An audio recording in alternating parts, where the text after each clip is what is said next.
Hi everybody, Coach Keith here with another video in the Big Four Movement series. Today we're going to talk about the bench press and we're going to answer the gym's most pressing question, how much do you bench? And I'm going to explain to you why it doesn't matter. Let's get started.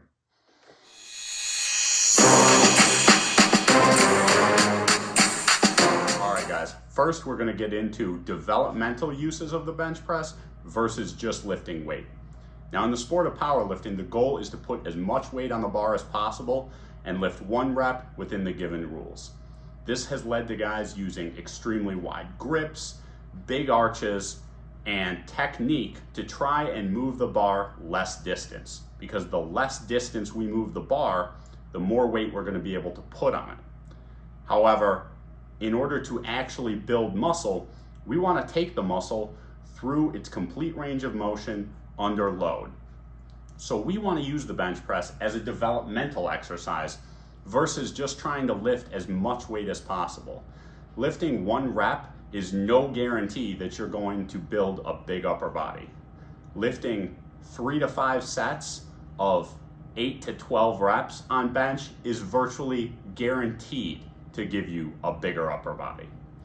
So we'll get into the form basics, we'll talk about leg drive, and then we'll talk about the bench press and any concerns about it potentially hurting the shoulders, elbows, etc. So let's get into the basics of bench press form. All right guys, so before we get to the bench, we're going to start by figuring out where our grip should be. And the easiest way to do that is on the floor. So get down onto the floor and take a standard push-up position. Just feel where your hands would be comfortable in a normal push-up, where you can go all the way down, touch your chest, and come back up. For me, my hands are just about outside of shoulder width. Now, as you do more bench pressing, you can play around with it, move your hands out further or in closer and figure out what feels good. But for now, the push-up test is going to give us a good starting position. So let's get to the bench. All right guys, so first things first, when it comes to the bench press, you want to set up the safeties. So if your gym has either a power rack like this one or a bench press with safeties, you want to get those set up before you put any weight on the bar. So you're going to want to adjust the safeties so they're just below your chest when you're laying down on the bench. That way you can still go through the complete range of motion without hitting them. But if you have to bail out for some reason and you can't get the bar back up, you can just drop it on the pins and it won't crush you. If your gym doesn't have a bench press or power rack with safeties that you can set up in, I highly recommend using a spotter, because especially if you're a novice, you don't want to get pinned under a bench press. All right guys, so now we're going to get into the first step of the bench press, and that's going to be grabbing the bar. So what we're going to do is, once we've centered ourselves on the bench, we're going to lay back underneath the bar. Now, for most bench presses in commercial gyms that have J-hooks, you're going to want to line the bar up directly in line with your eyesight. So when you're looking straight up laying on the bench, you can see the bar. This is going to allow you to pull the bar out of the J-hooks, and then the bar will be centered over your chest. So the first step is going to be to grip the bar once we've laid down. Now we already know where our grip is going to be from the push-up test. So I know that mine is just outside shoulder width. That happens to put my pinkies directly onto the power rings. If you don't know what the power rings are, they're these smooth indentations in the bar. Most bars at a gym are going to have these. It's going to allow you to line your hands up evenly on the bar. So once you have your hands there, go ahead and grab the bar. So you're going to close your 4 fingers around it and then close your thumbs over your fingers like this. Do not take a grip with your thumbs over the bar like this. That's known as a suicide grip. It gives you no additional strength. In fact, it actually reduces your strength because of the synergistic abilities of our body to produce more power as we squeeze harder.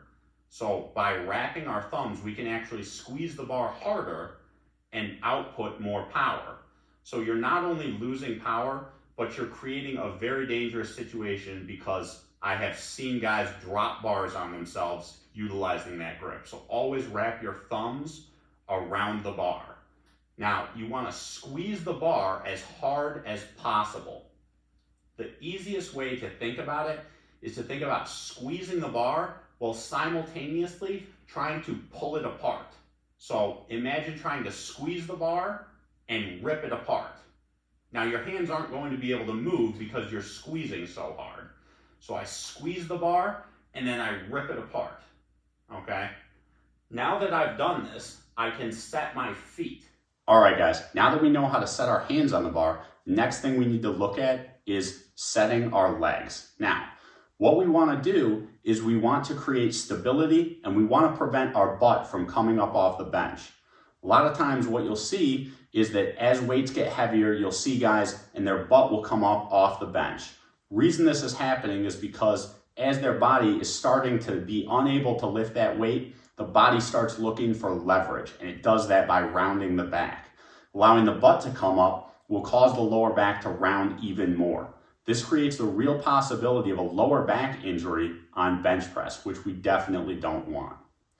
Now, a lot of people have heard the term leg drive, but the bench is an upper body exercise. There's no way to actually utilize your legs in order to lift this bar. What leg drive really means is utilizing our legs to create stability, to create a more solid foundation in order to press off of. Because the more stable we can make our upper body, the more power we can put into the bar. So there's two methods that we can use to set our legs. Now, the first method that I'm going to demonstrate is the more difficult one because it requires quite a bit of ankle mobility. So, once I'm square to the bench and I lay back and take my grip position, what we want to do in both methods is to get our knee below our hip. Now, here's the crease of our hip. We need to get our knee below that in order to prevent our butt from coming up. So, what I'm going to do is, here's the crease of my hip, and I'm just going to walk my feet back until my knees, you can see my knee here, is now below this. So if I were to draw a straight line across the crease of my hip, my knees are both below it. Now, this requires quite a bit of mobility at the ankle to get the whole foot on the floor. Most people will have their ankles, or their heels, up off of the floor. If you have to have your heels up off the floor, you're creating the instability that we're trying to take away. So if you don't have the ankle mobility to do this method, then this second method will be the way to go.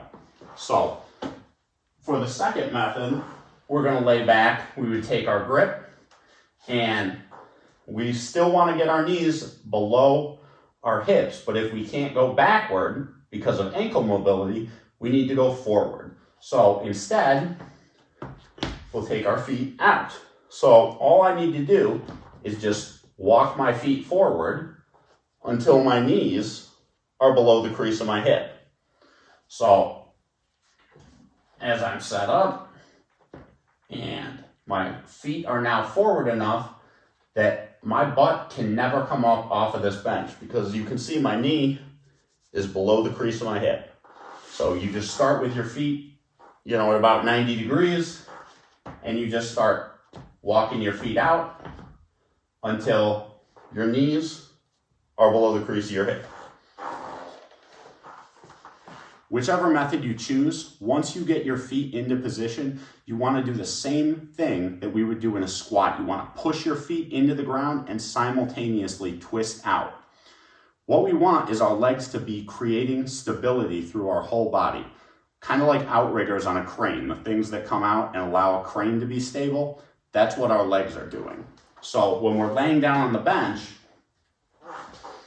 we want to make sure that whatever method we're using, that we're pushing our heels in, our feet into the ground, and we're twisting out so our legs are stable.